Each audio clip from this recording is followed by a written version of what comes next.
Vamos abrir as nossas Bíblias na Epístola de Paulo a Tito, capítulo 2, verso 11 ao 14. Hoje nós estaremos considerando do 11 ao 14. No próximo estudo estaremos considerando somente o versículo 15, tá certo? Então hoje do 11 ao 14, quarta-feira que vem estaremos considerando só o versículo 15. Então, Epístola de Paulo a Tito, capítulo 2, 11 ao 14. Porquanto a graça de Deus se manifestou salvadora a todos os homens, educando-nos para que, renegadas a impiedade e as paixões mundanas, vivamos no presente século sensata, justa e piedosamente, aguardando a bendita esperança e a manifestação da glória do nosso grande Deus e Salvador, Cristo Jesus, o qual a si mesmo se deu por nós, a fim de remir-nos de toda iniquidade e purificar para si mesmo um povo exclusivamente seu, zeloso de boas obras. Vamos orar ao Senhor. Pai querido, muito obrigado. Obrigado, ó Deus, pela tua palavra. Palavra essa que é viva, eficaz e penetrante. Penetra até o ponto de ir no mais profundo do nosso ser. Eu quero te pedir, ó Pai, que nesta noite a exposição da tua palavra possa estar mexendo conosco, possa estar trazendo luz, discernimento às nossas vidas, alegria aos nossos corações, reavivando a nossa alma. Ó Pai, não permita que um texto tão lindo, tão maravilhoso, possa ser simplesmente objeto de especulação, mas que seja fonte de vida para nós. É assim que eu te oro e que eu te agradeço, em nome de Jesus. Amém. Amém. Vamos ler de novo esse texto, irmãos, para que você possa ir internalizando essa palavra bendita no seu coração. Porquanto a graça de Deus se manifestou salvadora a todos os homens, educando-nos para que, renegadas a impiedade e as paixões mundanas, vivamos no presente século, sensata, justa e piedosamente, aguardando a bendita esperança e a manifestação da glória do nosso grande Deus e Salvador, Cristo Jesus, o qual a si mesmo se deu por nós, a fim de remir-nos de toda iniquidade e purificar para si mesmo um povo exclusivamente seu, zeloso e de boas obras. O tema que eu coloquei para o estudo nessa noite, à luz desse texto, é lições preciosas sobre a graça de Deus. Lições preciosas sobre a graça de Deus. Nós chegamos aqui, meus irmãos, a um dos textos mais emocionantes, instrutivos e lindos da carta de Paulo a Tito. Esse texto é um texto que, quando nós começamos a ler e lemos com uma reflexão, com devoção, provavelmente nos leva às lágrimas. O assunto que estaremos estudando é aquilo que um renomado escritor chamado Philip Yancey, ele denominou de a maravilhosa graça. Maravilhosa graça. Em janeiro eu recebi um livro emprestado, da nossa irmã Andresa, que era exatamente esse, A Maravilhosa Graça, de Philip Yancey. É interessante que o apóstolo Paulo, ele é considerado pelos estudiosos como sendo o apóstolo da graça, porque foi Paulo que mais trabalhou esse assunto, essa temática, em suas cartas, em sua teologia. E nesse texto aqui, quando Paulo está escrevendo para Tito, Paulo alcança as alturas excelsas e desvenda-nos o mistério que envolve essa doutrina sacrossanta. Paulo sempre falou sobre a graça nas suas cartas. Porém, nesse texto, meus irmãos, Paulo elevou o nível da revelação. Paulo teve uma cachoeira do Espírito sobre a sua vida, porque ele vai nos falar sobre a graça de Deus de uma forma que nunca nós podemos ver nos escritos, seja no Novo Testamento ou em escritos fora do Novo Testamento, com tanta beleza, com tanta profundidade, como Paulo fala aqui. Alguém já disse que a reforma protestante do século XVI é a vitória da doutrina da graça sobre a religião das obras e dos méritos, ou seja, o catolicismo medieval. Se nós queremos saber de um ponto que impulsionou a reforma protestante, seria a doutrina da graça. E quando a reforma protestante ela ganha corpo, ela ganha forma, é a vitória da graça sobre essa religião do mérito, das obras, legalista, farisaica.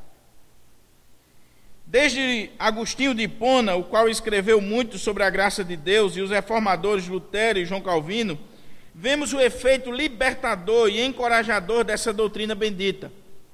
Agostinho escreveu um tratado sobre a graça, já existe em português, em 2 volumes, lançado pela editora Paulus, sobre a graça.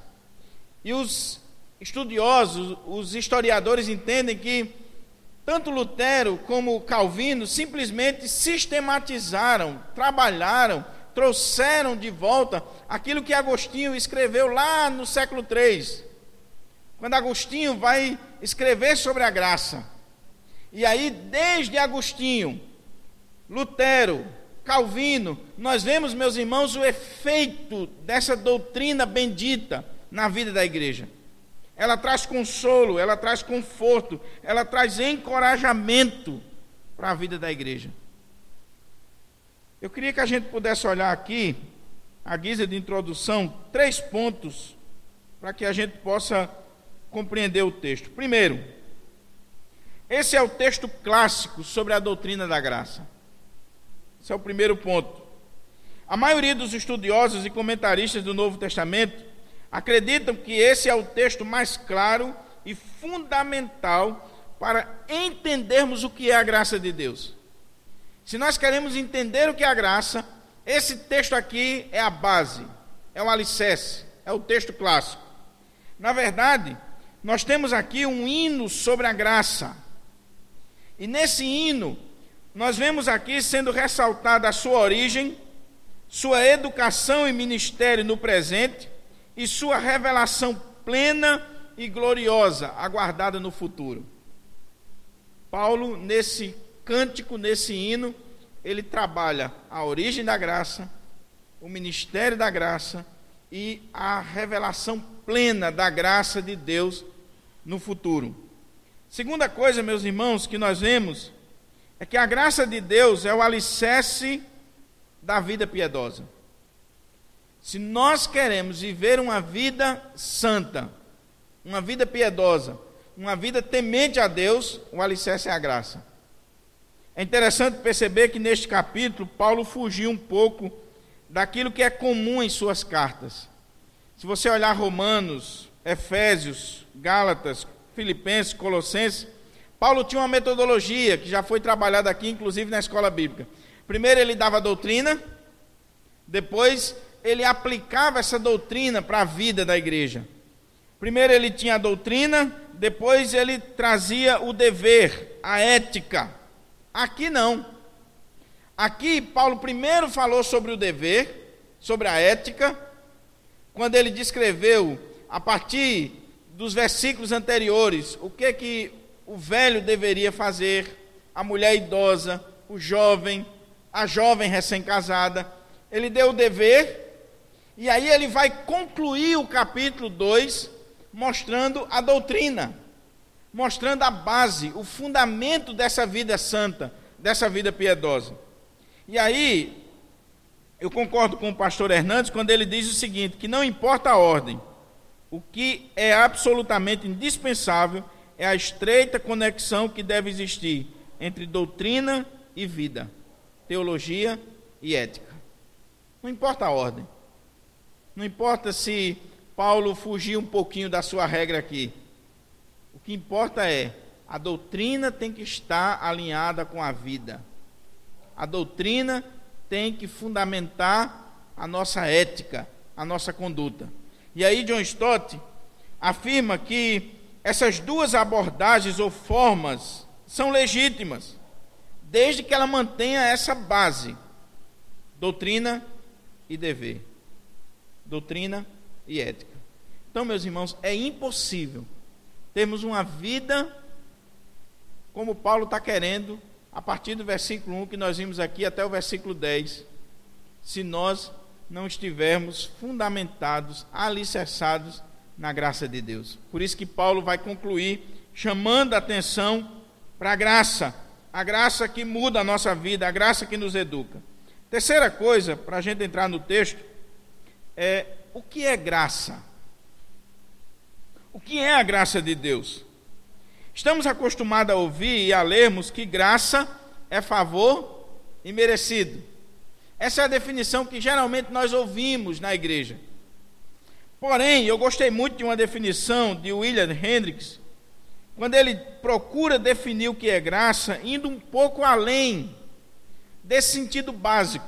Olha o que é que ele diz: a graça de Deus é seu favor ativo em outorgar o maior dom aos homens que merecem o maior castigo. O que é graça? Graça é o favor de Deus ativo, em ação, nos dando o maior dom quando nós merecíamos o maior castigo. Isso é graça. Quando Deus está agindo em nosso favor, quando Deus está trazendo o seu Filho, quando Deus está nos dando a salvação, única e exclusivamente pela graça. Pela graça. Mas eu queria que a gente olhasse para o texto aqui e vamos tirar 3 lições sobre a graça de Deus, à luz do texto lido. Vamos ver aí a primeira lição: a origem e a manifestação da graça. Olha aí o versículo 11.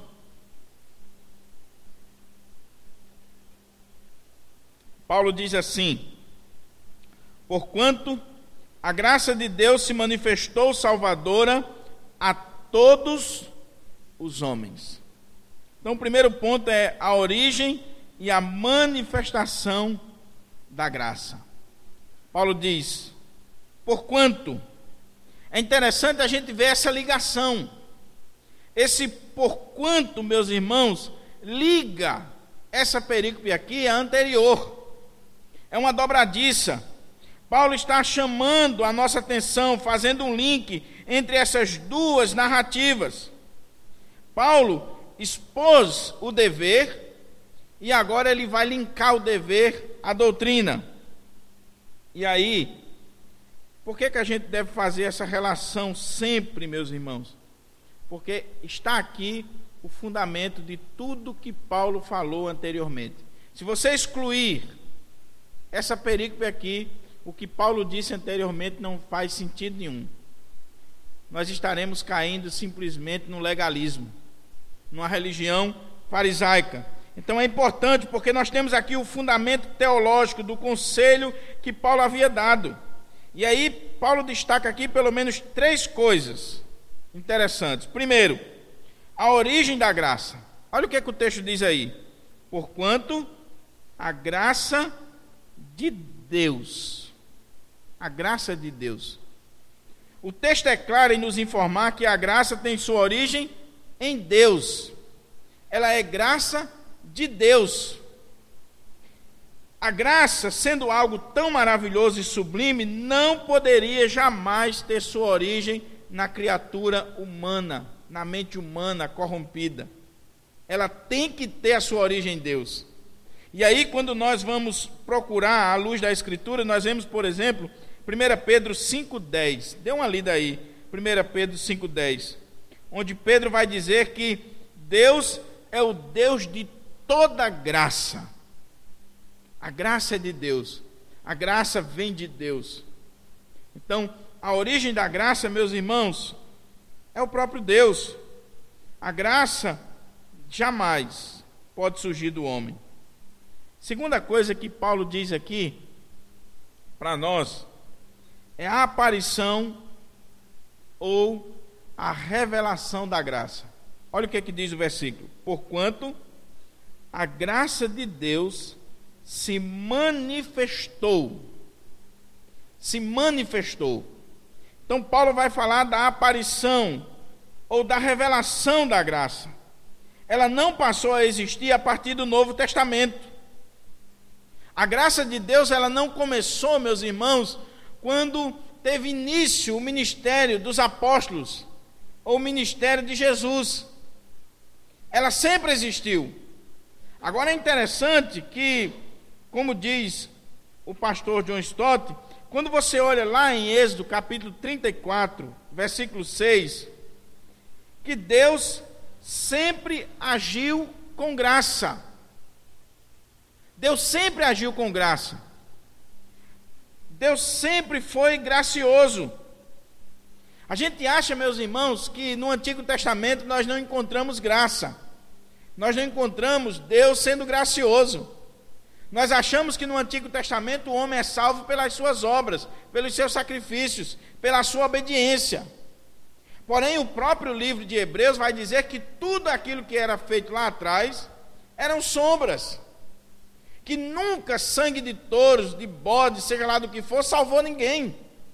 É a graça de Deus agindo lá no Antigo Testamento. Agora, é importante a gente perceber que temos aqui a manifestação dessa graça. A graça agora ela está sendo manifestada. Ela está aparecendo em quem? Na pessoa de Cristo Jesus. Por isso que Paulo vai dizer assim: porquanto a graça de Deus se manifestou. É a manifestação da graça de Deus personificada na pessoa de seu Filho Jesus Cristo. Esse termo aí que Paulo utiliza, manifestou, o termo que é utilizado aqui, o significado dele é mostrar, trazer à luz, aparecer, tornar-se visível, tornar-se claramente conhecido. E quando nós vamos observar esse texto, a expressão utilizada pelo apóstolo traz a ideia de um sol que vem raiando até atingir o seu clímax. Traz essa ideia para nós. O sol ele vai surgindo, vai raiando, ele vai aparecendo, até que ele atinge o máximo, o clímax da claridade. Então é essa palavra que Paulo está utilizando aqui. A graça sempre existiu. Deus sempre foi gracioso. Deus sempre agiu com graça, seja na antiga ou na nova aliança.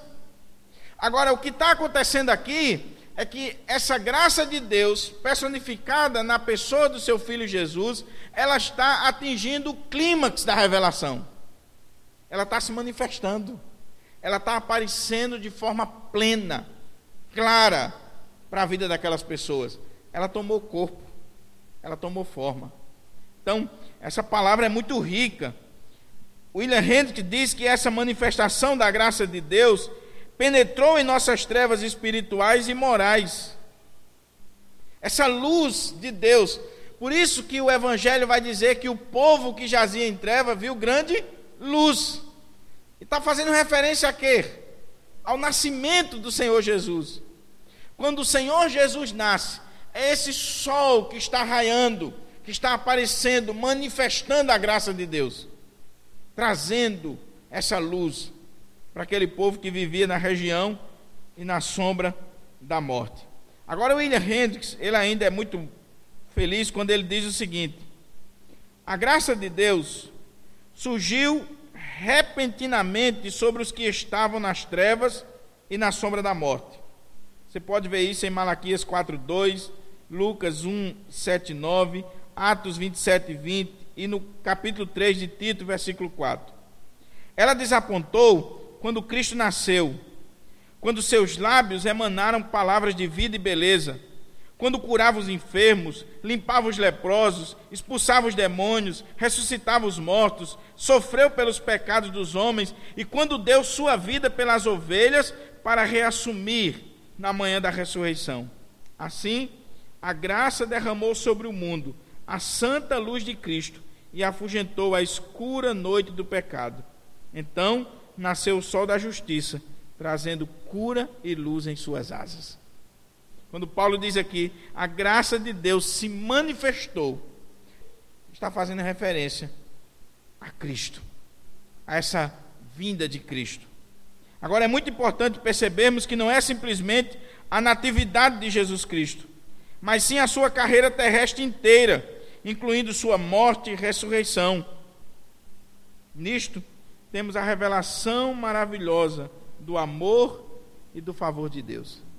Se você quer saber o que é a graça de Deus, irmãos, e nós vamos tocar nisso aqui em vários momentos desse estudo, você tem que olhar para a pessoa bendita do Senhor Jesus, a sua vida, a sua obra, a sua morte, a sua ressurreição e para a sua segunda vinda.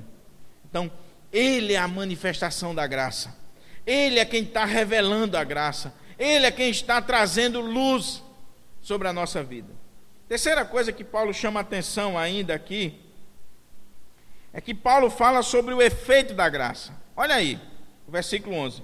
Porquanto a graça de Deus se manifestou salvadora a todos os homens. Qual é o efeito dessa manifestação, dessa revelação, dessa aparição da graça de Deus personificada em Cristo Jesus? Trouxe salvação a todos os homens. A graça de Deus em Cristo vem trazendo salvação a todos os homens. Porém, é muito importante entender que o texto não está apoiando o universalismo. O que é universalismo? É uma doutrina que acredita que todos serão salvos. Muitos teólogos, inclusive evangélicos, acreditam nisso, de que no final todos serão salvos, porque um Deus de amor não seria capaz de condenar ninguém. Então todos serão salvos. O texto não está dizendo isso. O texto não está falando da salvação de todo o gênero humano. O contexto é muito claro. Paulo falou das diversas classes de pessoas. Paulo falou dos velhos, Paulo falou das mulheres idosas, Paulo falou das jovens recém-casadas, Paulo falou dos moços. Então o contexto nos explica. Irmãos, guarde isso, é uma frase que a gente aprende no dia que entra no seminário e no dia que sai, a gente sai ouvindo ela. Texto sem contexto é pretexto para heresia.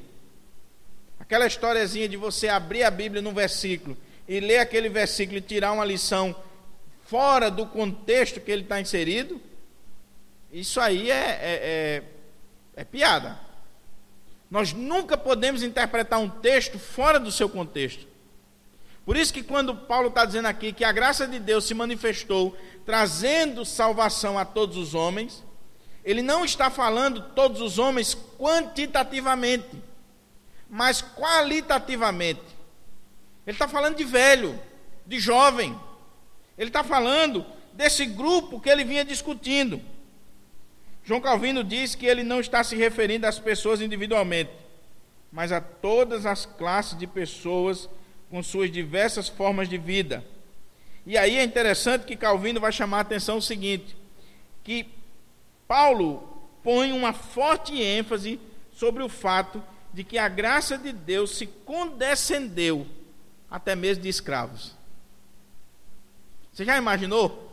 Paulo falou dos velhos, Paulo falou das mulheres idosas, Paulo falou das jovens recém-casadas, Paulo falou dos moços, e Paulo conclui falando não só com o pastor Tito, mas ele chama a atenção para os escravos.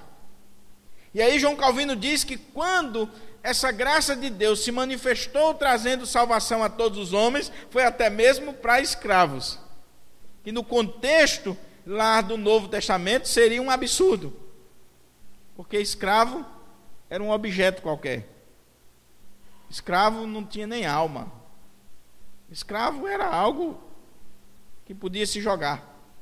Então a salvação manifestada pela graça alcançou até mesmo os escravos. Então esse é o primeiro ponto, a origem e a manifestação da graça. A origem é Deus. Ela manifesta-se como esse sol que vai aparecendo, e ela está personificada na pessoa de Cristo, no seu nascimento, na sua vida, na sua morte, na sua ressurreição. E ela traz salvação a todos os homens, indistintamente.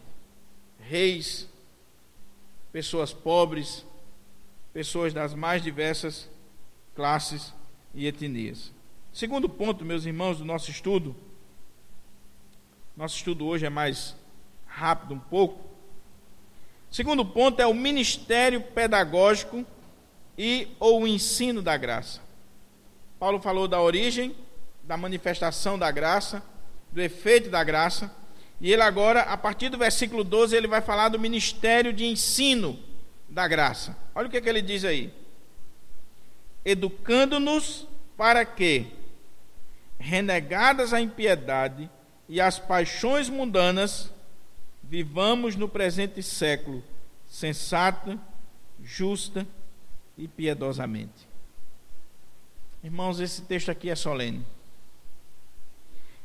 Esse texto que estaremos considerando agora vai nos fazer refletir sobre o perigo que o pastor e o teólogo alemão Dietrich Bonhoeffer, que viveu de 1906 a 1945, ele vai chamar de a graça barata. A graça barata. Esse teólogo, esse homem, ele foi martirizado por Hitler. Ele fez parte de um grupo que não concordou com o regime de Hitler. Enquanto muitas igrejas estavam aderindo ao regime, ele não concordou, não aceitou aquele regime. E esse homem, ele foi martirizado por causa disso.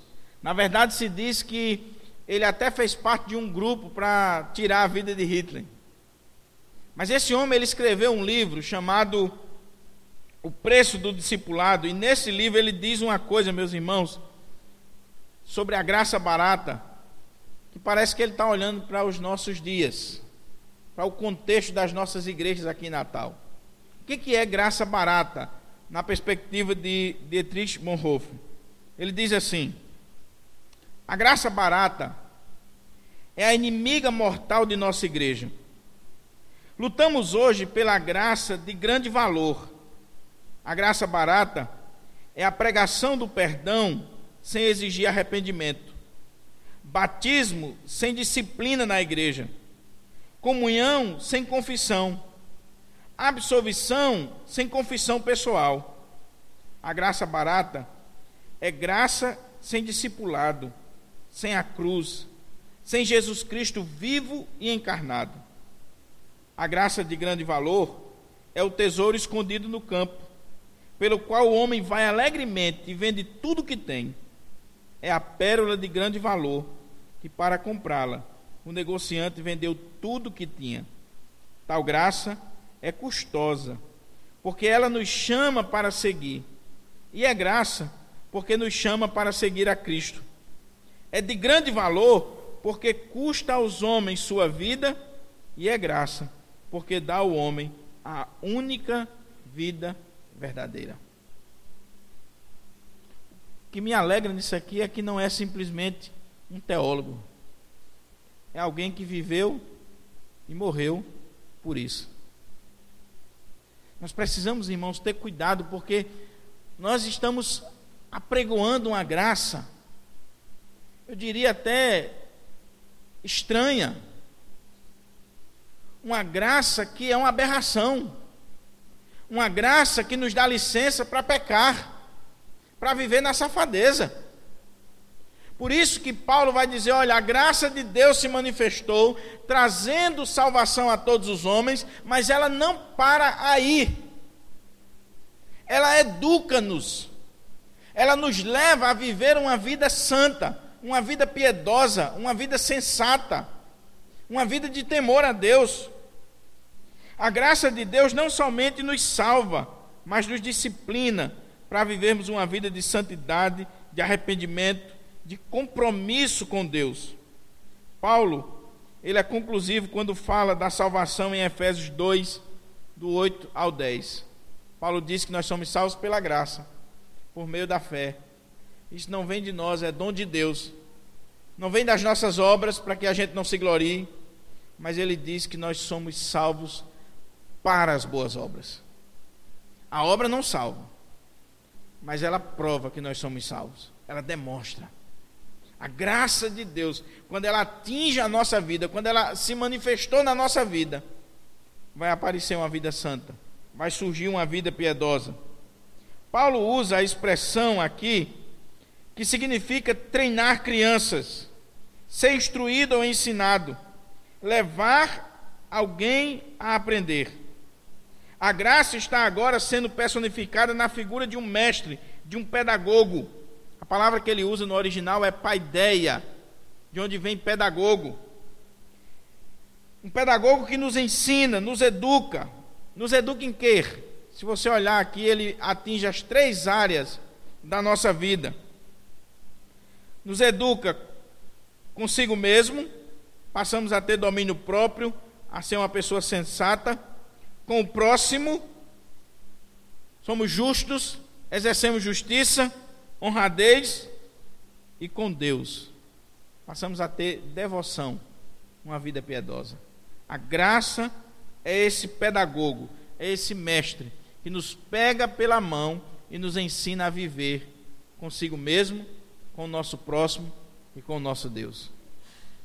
Podemos dizer que todo cristão é matriculado na escola da graça e tem um pedagogo especial para lhe ensinar as lições e os princípios do reino de Deus.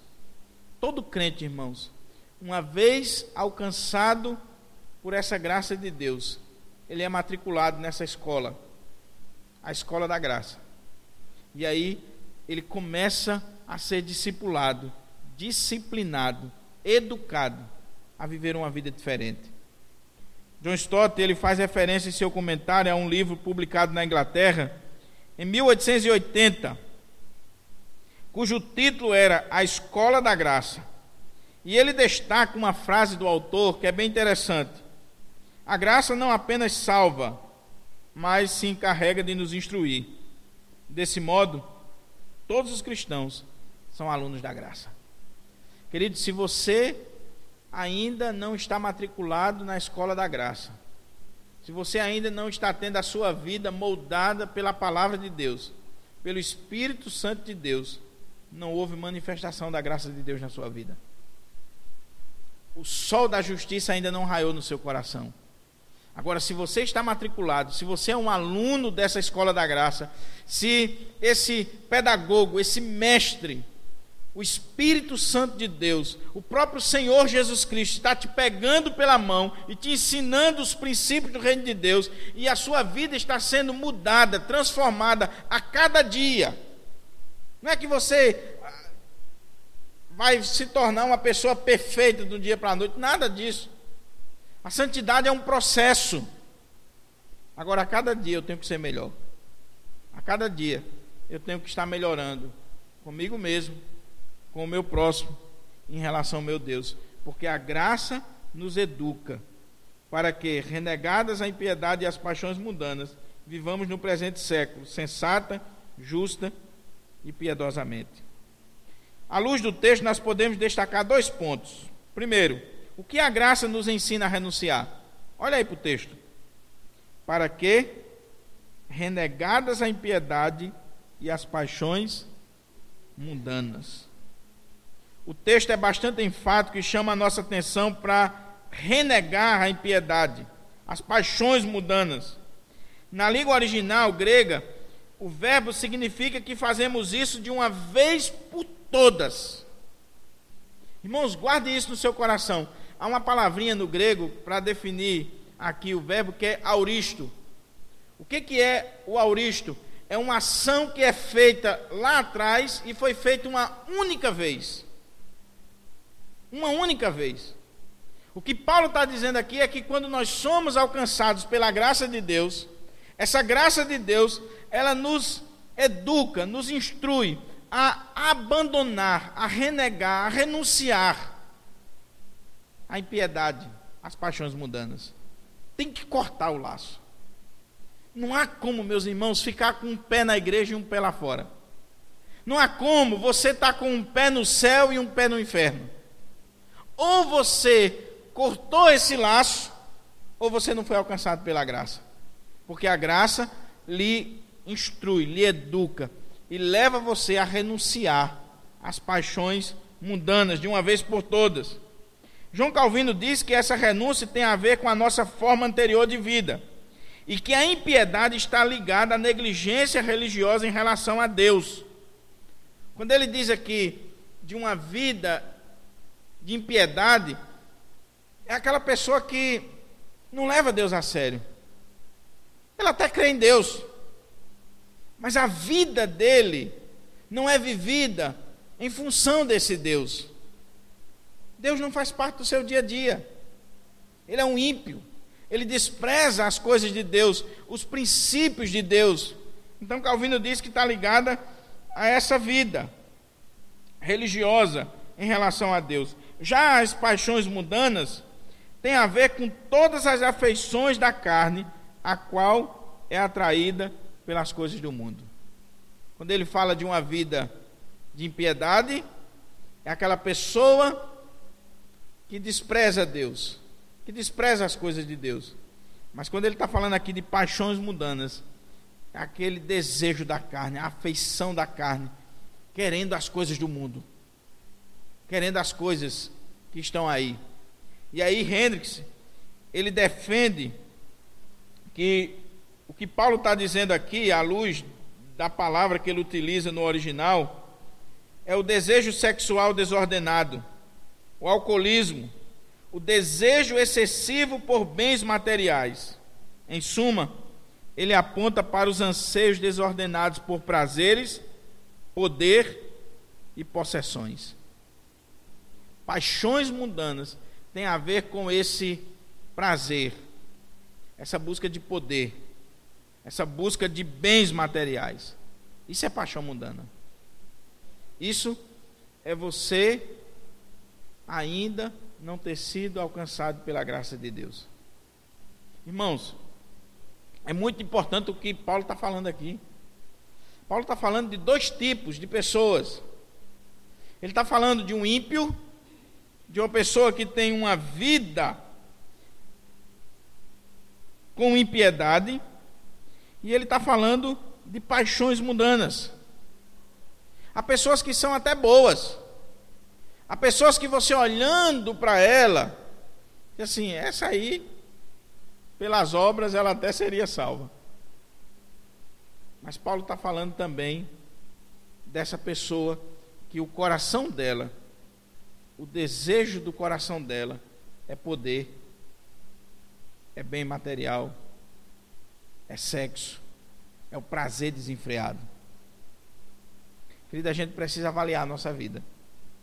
A gente precisa olhar direitinho o nosso coração. Será que nós não estamos caindo nisso? E quando ele disse lá que a graça nos educa, a graça nos instrui a renunciar de uma vez por todas, a renegar de uma vez por todas a essa vida de impiedade e a essa vida com paixões mundanas, e alguma coisa dessa está presente no nosso dia a dia, tem alguma coisa errada. Não é um pensamento, não é um pecado, um acidente que acontece de percurso. É quando alguém tem prazer no pecado. É quando você tem prazer em buscar poder, possessão. Não foi alcançado pela graça. Então Paulo está chamando a nossa atenção para esse ministério da graça. Ele falou do ponto de vista negativo e agora ele vai falar do ponto de vista positivo. Em segundo lugar, o que a graça nos ensina a fazer? Ela ensinou o que não fazer: a viver uma vida de impiedade, a buscar as paixões mundanas. Mas aí Paulo vai falar agora o que a graça nos ensina a fazer: vivamos no presente século sensato, justo e piedosamente. A graça de Deus, irmãos, ela não só nos mostra o que nós devemos evitar, mas ela nos mostra o que nós devemos fazer. Até porque não adianta você dizer a alguém, não faça isso, se você não vai colocar alguma coisa ali naquele lugar.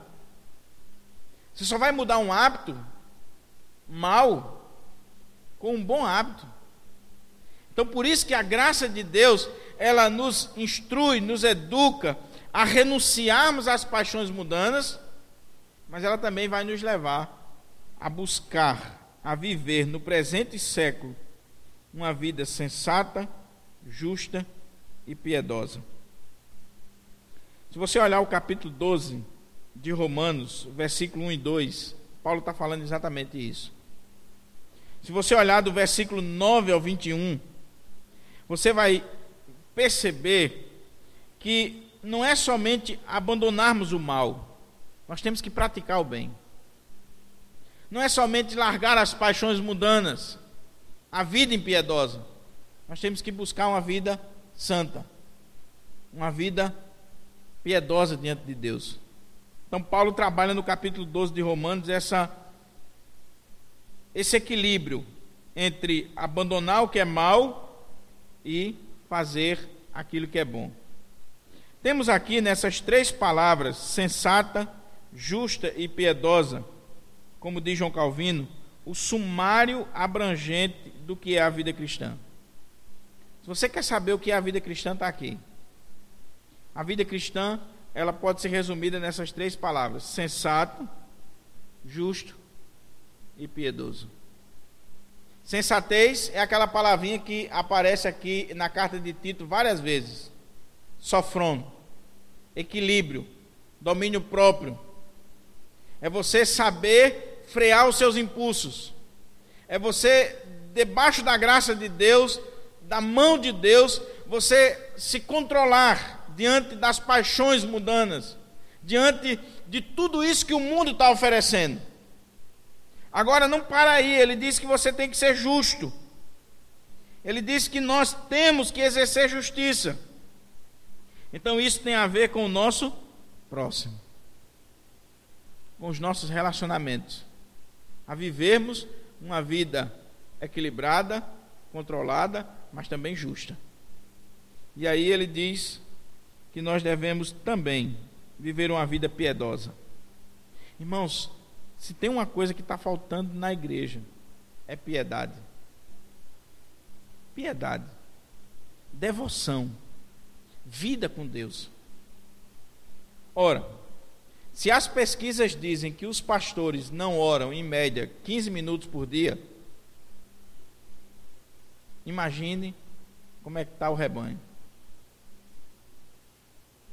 Se os pastores não têm uma vida de piedade, de devoção, de busca da palavra, se eles estão envolvidos em tantas e tantas coisas que não tem como se envolver com a vida de piedade, buscar a Deus, imagina o rebanho. Então, querido, não adianta nós ficarmos no ativismo. Eu acho que nós temos atividades na igreja até demais, quando na verdade a gente deveria ter mais devoção. Devoção. Porque orar na igreja é muito bom. Orar na igreja a gente pode até usar isso para promoção pessoal. A pessoa não ora em casa, não lê a Bíblia em casa, mas quando chega na igreja a primeira coisa que faz é orar, e quando se senta começa a ler a Bíblia. Mas é em casa. Como é que é a sua vida em casa? Pastor Sérgio Lira, lá no seminário, ele não aceitava que os alunos lessem a Bíblia na sala de aula. Se ele chegasse na sala de aula e pegasse um aluno lendo a Bíblia, ele repreendia. Ele dizia logo: deixe de ser hipócrita, lê a Bíblia lá no seu quarto. Porque o cara não leu lá no quarto, chega na sala de aula, na frente do professor e dos alunos, aí com uma piedade tremenda. Então a gente precisa ter cuidado, irmãos. Nós precisamos viver essa vida sensata, justa e piedosa. E se a graça de Deus ela alcançou o nosso coração, vai se manifestar isso aqui, vai aparecer isso aqui. uma vida de piedade. O Esbe, ele destaca algumas coisas que eu achei interessante. Ele diz assim: a ênfase da sensatez é sobre o relacionamento do cristão consigo mesmo, enquanto a conduta justa refere-se ao relacionamento com as outras pessoas.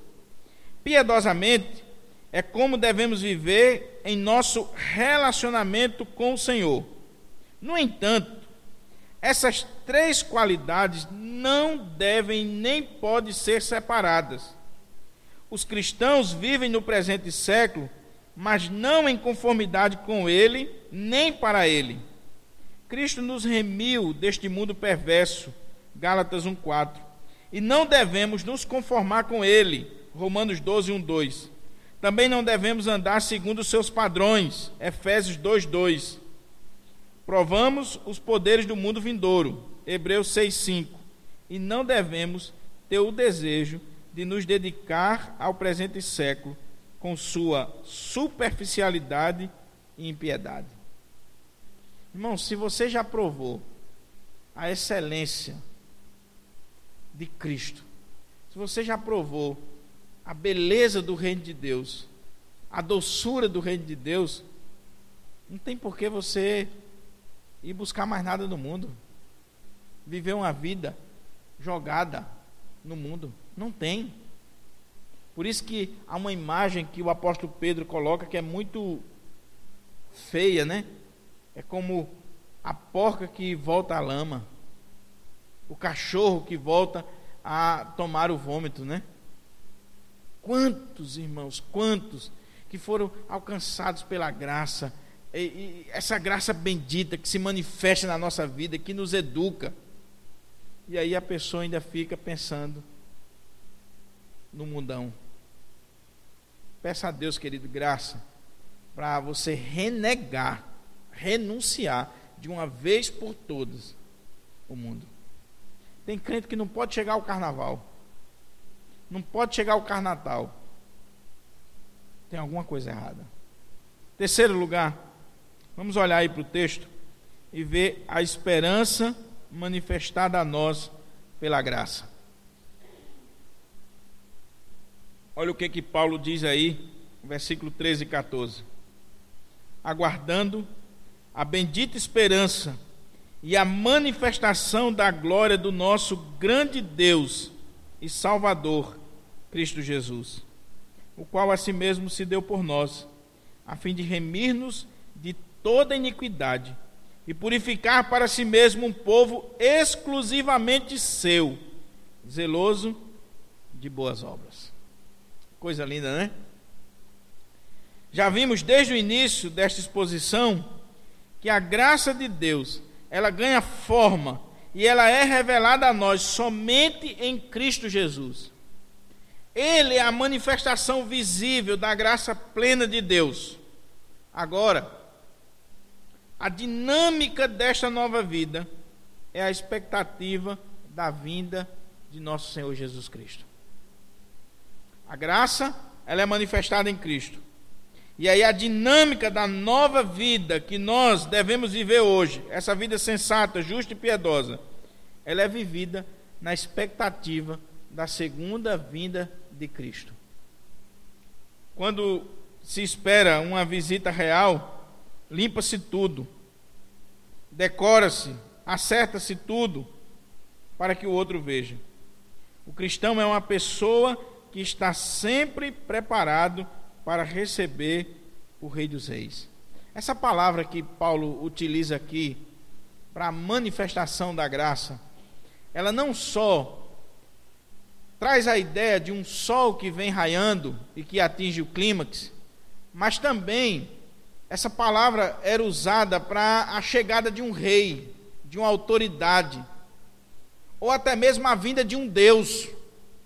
Então, quando, por exemplo, o imperador romano ele ia visitar uma província, se limpava tudo, se ajeitava tudo.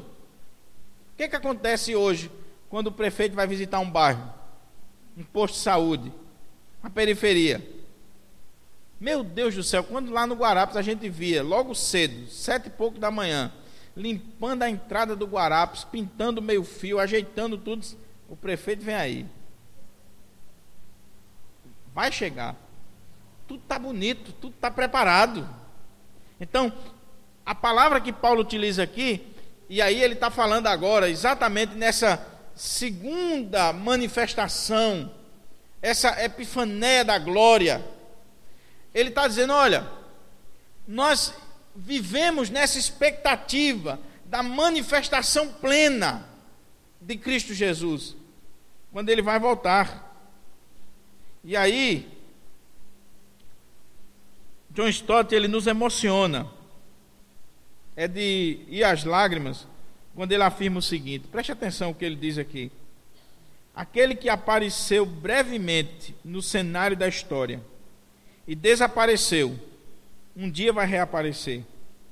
Ele apareceu em graça, ele reaparecerá em glória. De fato, essa futura epifania da glória é o ponto supremo da esperança cristã. Enquanto aguardamos a bendita esperança, ou seja, a esperança que traz bênçãos, como é que Paulo a define? Ele se refere a ela como sendo a gloriosa manifestação, literalmente a epifania da glória de nosso grande Deus e Salvador, Jesus Cristo. Sabe por que nós renegamos as paixões mundanas? Sabe por que nós vivemos uma vida piedosa, uma vida sensata, uma vida justa? Porque nós vivemos na perspectiva dessa vinda gloriosa do Senhor Jesus. Nós estamos aguardando Ele voltar, a qualquer momento, a qualquer hora. Nós vivemos, irmãos, olhando para isso. Quando a igreja do Senhor, ela perde de vista essa perspectiva, dessa epifania maravilhosa da vinda do Filho de Deus, quando essa graça vai se manifestar mais uma vez, e aí de forma plena, quando a igreja perde essa perspectiva, ela começa a se lamear nas trevas desse mundo, no pecado. Agora, quando a igreja está visualizando isso, vivendo em função disso, observando, a igreja busca uma vida de santidade, de preparação. William Hendricks, ele diz que essa expressão aguardar, ou seja, olhar para frente com paciência, essa bendita esperança, modifica completamente o nosso viver. Quando nós aguardamos com paciência essa bendita esperança, temos essa esperança que vai trazer bênção para nós, muda o viver, muda a vida, muda a ética, muda a conduta. Não tem como ficar do mesmo jeito. Ele vai voltar, Ele está chegando, Ele está vindo. O sol da justiça vai raiar outra vez. O Senhor está chegando. O apóstolo João leva-nos a fazer uma reflexão sobre isso.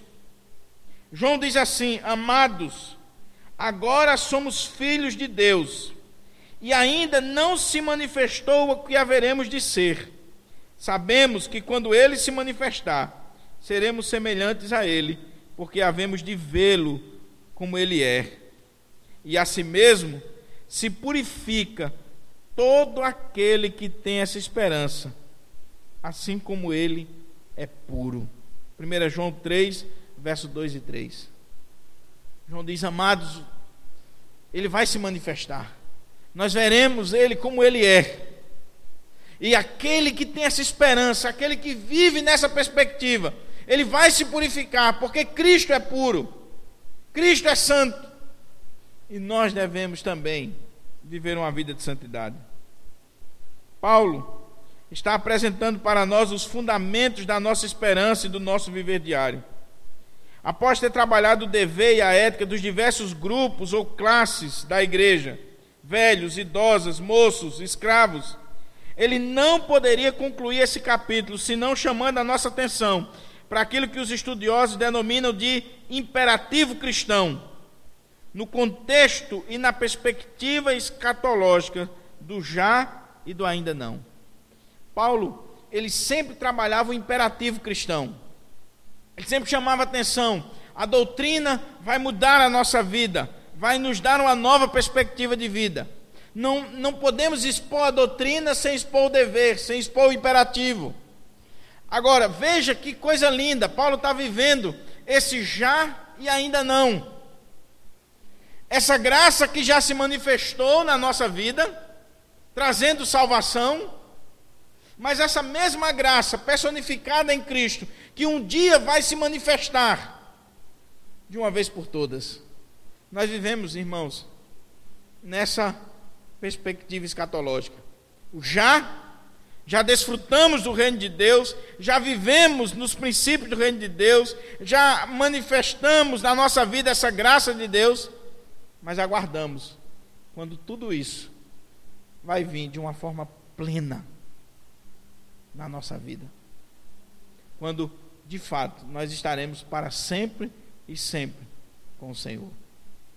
Não podemos perder essa perspectiva do já e do ainda não.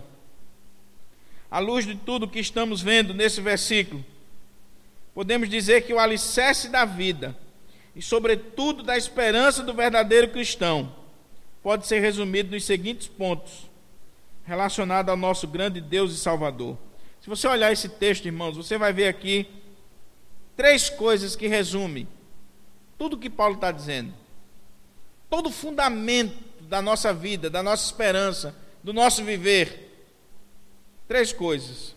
Paulo coloca a pessoa de Cristo. Paulo fala aqui sobre Cristo. Ele se deu por nós. Ele é a manifestação plena da graça de Deus. Se nós queremos saber o que é graça, olhamos para Ele. Mas Paulo fala aqui também, em segundo lugar, da obra de Cristo, o qual a si mesmo se deu por nós, a fim de remir-nos de toda iniquidade e purificar para si mesmo um povo exclusivamente seu, zeloso e de boas obras.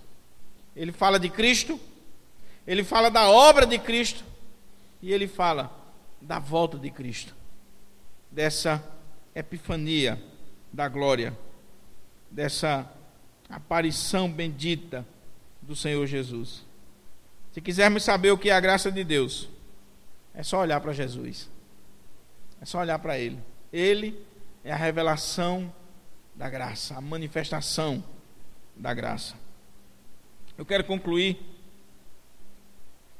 o estudo dessa perícope chamando a sua atenção para as sábias palavras e até emocionantes do pastor Hernandes, quando ele expõe esse texto aqui. Ele diz assim: o cristão olha para trás e glorifica a Deus, porque a graça o libertou da impiedade e das paixões mundanas. Ele olha para o presente e exalta a Deus, porque tem uma correta relação consigo, com o próximo e com o próprio Deus. Ele olha para o futuro e se santifica, porque vive na expectativa da epifania do seu grande Deus e Salvador, Cristo Jesus.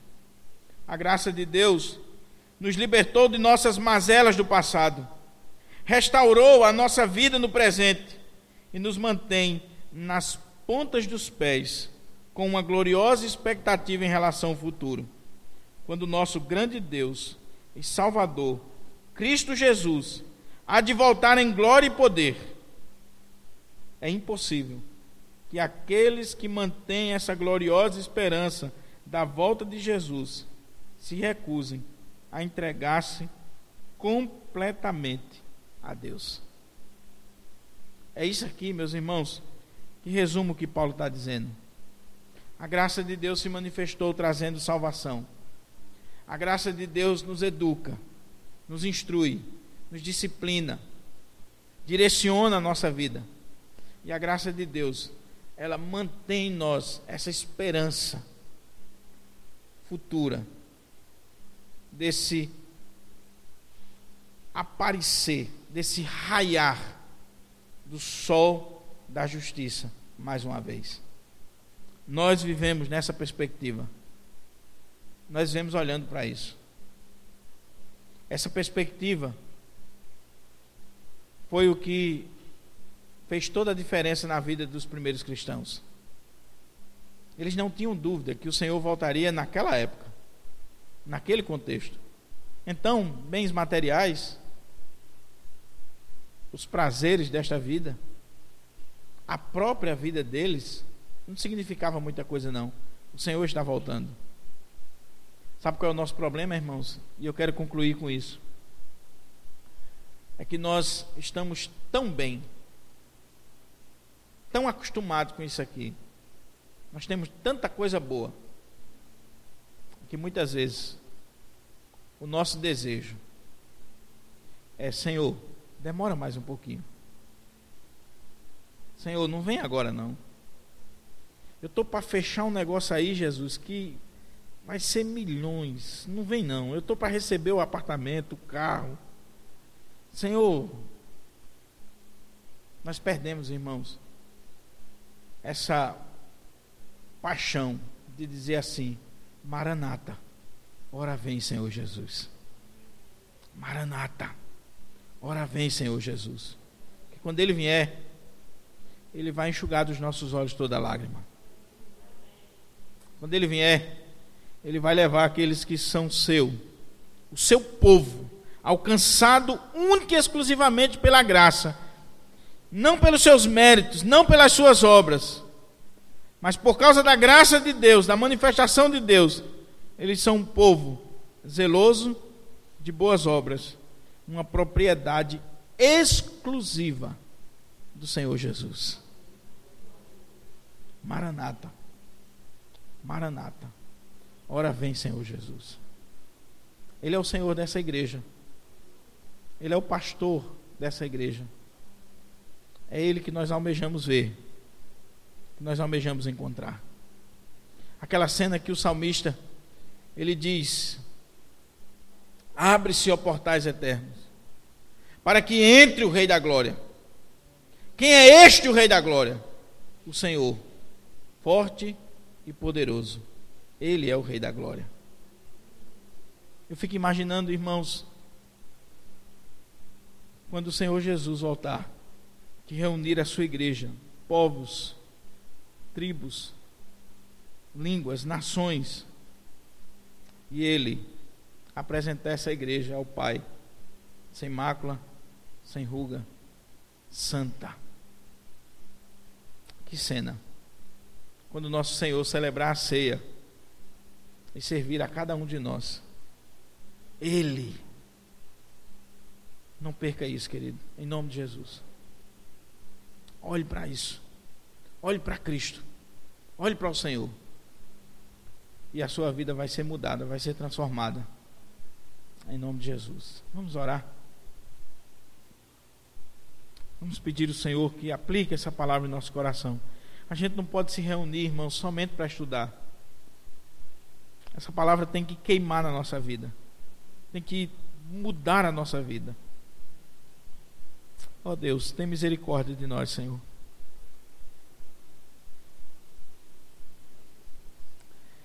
Nos ensina a valorizar a Tua graça. Graça bendita, graça maravilhosa. Louvado seja o Teu nome, Senhor. Nós merecíamos o inferno, meu Pai, mas o Senhor resolveu agir com graça na nossa vida. Louvado seja o Teu nome, porque essa graça se manifestou salvadora. Raiou o sol da justiça sobre a nossa vida, meu Pai. Neste mundo de trevas, de pecado, de escuridão, raiou o sol. Muito obrigado pelo Teu Filho, que deu a vida por nós. E nos ajuda, meu Pai, a renegar as paixões mundanas, a vida de impiedade, e a vivermos uma vida santa, justa e piedosa diante do Senhor, enquanto nós estamos aguardando a essa segunda vinda gloriosa, que nós possamos dizer todos os dias no nosso coração: Maranata, ora vem, Senhor Jesus. Muito obrigado, meu Pai, muito obrigado. Amém. Deus abençoe os irmãos.